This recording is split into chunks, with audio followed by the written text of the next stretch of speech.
కోడిగుడ్డు వండుకుంటున్నాను. ఇవాళ కోడిగుడ్డు ఎల్లిపాయ కారం, అంటే చిన్నులపాయ కదండి, పెద్దపాయ అంటే ఉల్లిపాయ కారం అంటారు.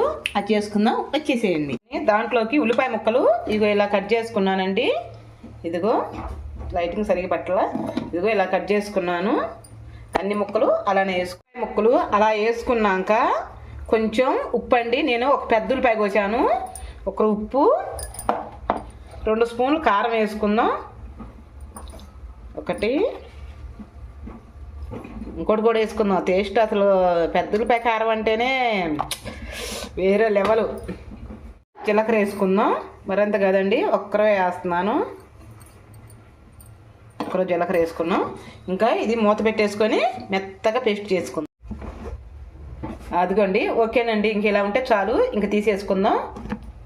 గిన్నె పెట్టుకున్నానండి, దాంట్లోకి 2 స్పూన్లు ఆయిల్ వేసుకుందాం, మరింత కాదు. ఓకే, కొంచెం ఆయిల్ ఎక్స్ట్రానే ఉండాలంట, మా అమ్మ అంటుంది పక్కన. అదిగో 2 స్పూన్లు ఆయిల్ వేసుకున్నాను. పప్పు, కొన్ని ఆవాలు,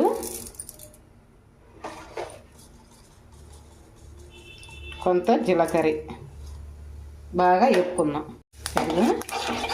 బాగా వేపుకుందాం, ఎరడాలకు వచ్చేదాకా వేపుకోవాలి. కలర్ మారుతుంది. మనం అంతలో కారం వేసుకుందాం. గ్యాస్ స్టవ్ తగ్గించుకుందామండి, సిమ్లో పెట్టుకుందాం. దాంట్లో కోడిగుడ్డు వేసుకుందాం.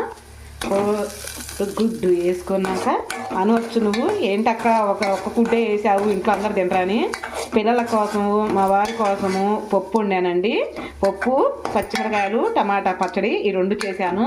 నాకేందో నోరు అదో రకంగా ఉందని ఇవాళ నేను ఇది చేసుకుంటున్నాను. ఒక్కదాన్నే కదా, అందుకని కోడిగుడ్డ సరిపోతుందని ఒక కోడిగుడ్డు చేసుకుంటున్నాను.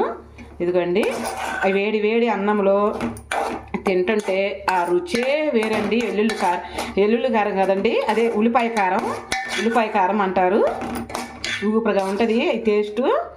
ఇంకా మనం స్టవ్ ఆపుకుందామండి, ఎందుకంటే మళ్ళీ ఇంకా కారం మాడిపోతుంది.